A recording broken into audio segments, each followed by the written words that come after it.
बर खारुवा गुदि बाथौ आफादा खुंगा 13थि गोथार बाथौ साननि फालिथायजों लोगोसे सेथि मागो मेला खुंफुंनो गाहाय खुन्थिया गायसनदों।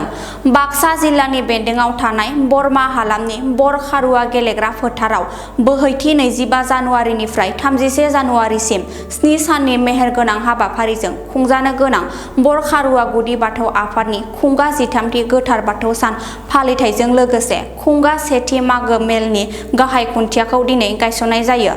बे गाहाय खुन्थियाखौ गायसनगिरि आलासि महरै बाहागो लानानै गायसननानै होयो मोनसे समनि बरमा दखरा एबसुनि बारग' आफादगिरि आरो बरमा जौसिन फरायसालिनि आजिरा मोननाय लोगो फोरोंगिरि लोगोसे समाज सिबियारि नरेन्द्र बर'। बे गाहाय खुन्थिया गायसननाय हाबाफारियाव बर खारुवा गुदि बाथौ आफादनि आफादगिरि हरेन लाहारी, गाहाय नेहाथारि मन्टु रामसियारि, सामलाय आफादनि आफादगिरि बिरेन चन्द्र बर', मावफुं आफादगिरि भद्रेश्वर बर', गाहाय नेहाथारि रमेश बर', लेङाइ आफादगिरि कलाराम मुसाहारि, लेङाइ आफादगिरि जोंसार रामसियारि, लोगोसे खारुवा जान भिसिडिसिनि बारग' चेयारमेन कुन्जलता रामसियारि आरो मोनफ्रोमबो दालाइ आफादनि गाहाय बिबानगिरि सोद्रोमाफोरजों लोगोसे बर खारुवा गामिनि रायजो राजाफोरा बाहागो लायो।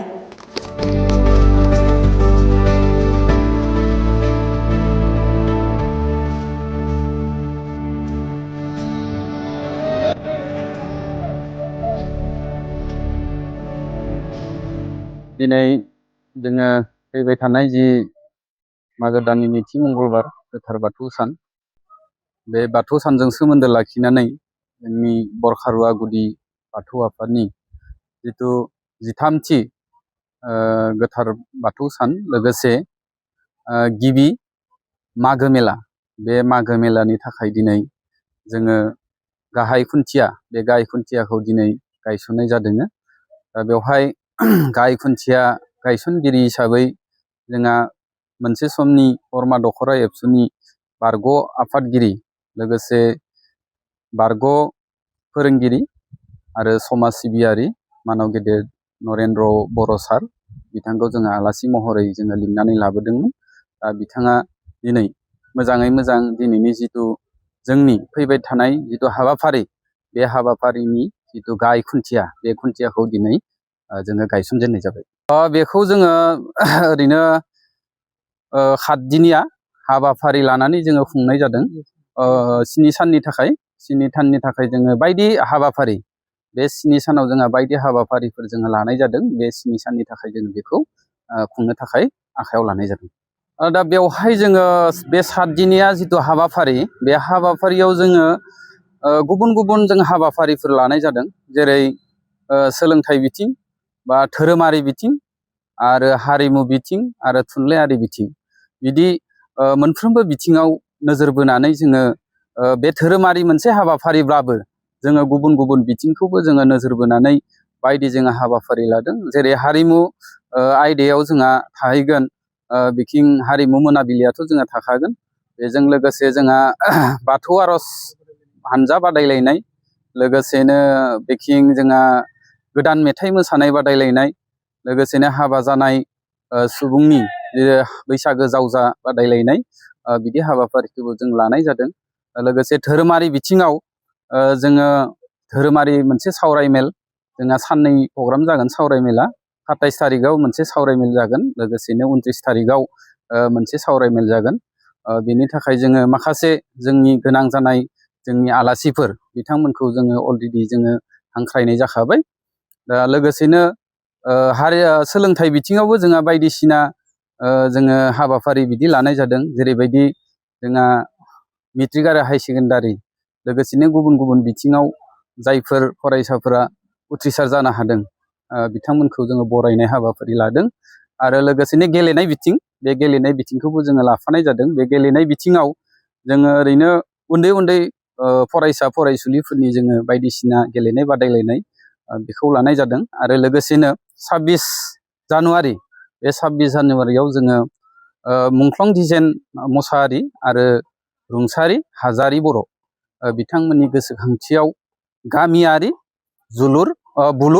बुलुर गेलेनाय बादायलायनाय, बे हाबाफारिखौबो जोङो लाफानाय जादों। लोगोसेनो बेवहाय जोंहा गोसो बोथावना हिसाबै जोंहा मिना बाजार थागोन, एक्सप' थागोन, बायदिसिना दखान फाहार बेवहाय थागोन आरो लोगोसेनो मोनसे पार्क थागोन दे बिदि आरो माखासे बिदिनो जोङो माखासे गोसो बोथावना हाबाफारिफोरखौ जों बेवहाय खालामनाय जागोन। जोंहा बे हाबाफारियावनो जोङो गोबां माने आलासिफोर जोङो हांख्रायनाय जादों।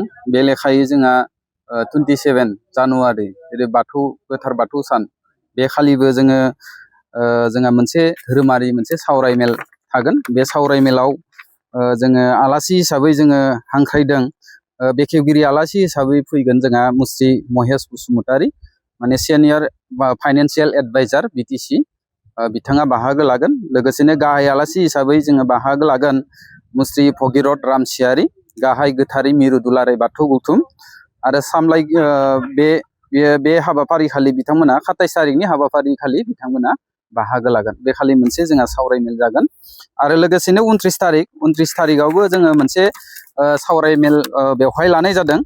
बे सावरायमेलाव जोंहा बेखेवगिरि आलासि हिसाबै फैगोन मुस्रि थानेस्वर बर' बिथाङा जाबाय माने समाज सिबियारि आरो बारग' गाहाय नेहाथारि अल आसाम ट्राइबेल संघनि बिथाङा बेखेवगिरि हिसाबै फैगोन।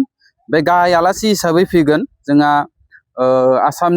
आसाम आयेन आफादनि बुंथिगिरि सार बिस्वजित दैमारि सार बिथाङा 29नि जिथु सावरायमेल बे सावरायमेलनि गाहाय आलासि हिसाबै बिथाङा नुजाथिफैगोन आरो लोगोसेनो गाहाय सावरायगिरि हिसाबै नुजाथिफैगोन जोंहा दुलाराय बाथौ गौथुमनि लेङाइ आफादगिरि मुस्रि कृष्ण कान्त बर' सार बिथाङाबो बे दिना सावरायमेलाव नुजाथिफैगोन आरो लोगोसेनो जोंहा 31 जानुवारि बेखालि लास्ट जोबथा खालार बे जोबथा खालारनि जिथु गेवलां मेल बे गेवलां मेलाव जोंहा बेखेवगिरि आलासि महरै बाहागो लाफैगोन मुस्रि गंगाधर रामसियारि सार समाज सिबियारि लोगोसे समेश्वरी ब्रह्म थुनलाइयारि बान्था मोनगिरि बिथाङा सारा फैगोन आरो गाहाय आलासि महरै नुजाथिफैगोन मुस्रि प्रेस मुसाहारि जोंहा मावफुं सोद्रोमा बिटिसि बिथाङाबो बे दिनाखालि नुजाथिफैगोन आरो थांखि जानाय बुंथिगिरि हिसाबै जोंहा फैगोन मुस्रि खगेन रामसियारि बोसोनगिरि दुलाराय बाथौ गौथुम आरो लोगोसेनो सासे थांखि जानाय बुंथिगिरि मुस्रि रातिराम बर' बिथाङा लेङाइ आफादगिरि दुलाराय बाथौ गौथुम। दा मेनलि गाहाय माने आलासि हिसाबै जोंहा बेखिनि बिथांमोना जोंनि बे हाबाफारियाव नुजाथिफैगोन। बेनिखायनो आं जोबथारनायाव गासैखौबो खावलायबावबाय बे मोनफ्रोम हाबाफारियाव रायजो राजाफोरा जेन माने लैहोर लैहोर बाहागो लाफैनानै जोंखौ हेफाजाब आरो मदद होगोन आं बेखौ गोसो गोरबोनिफ्राय माने रायजो राजाफोरखौ खावलायहरनाय जाबाय। लोगोसेनो आं मोनसे खोथाखौ आङो फोरमायबावनो लादों। दा जोंनि जिथु खाथिनिया जिथु हाबाफारि बे हाबाफारियाव बेखौबो आं फोसावनो सानदों जे सोरबाफोर जुदि बे हाबाफारियाव सोरबाफोर बायदिसिना जुदि दखानफोर बा गलाफोर जुदि होफैनो जुदि गोसो दङब्ला बिथांमोना जोंजों कन्टेक्ट खालामनो हागोन। दा कन्टेक्ट नाम्बारखौ आङो बुंनो सानदों 7002160586 लोगोसेनो मोनसे जायफोरा गोसो गुदुं जिथु गला होनो गोसो दङब्ला माने जिकुनु गला आरो बिथांमोना होनो गोसो दङब्ला बे मोननै नम्बराव बिथांमोना कन्टेक्ट खालामनो हागोन।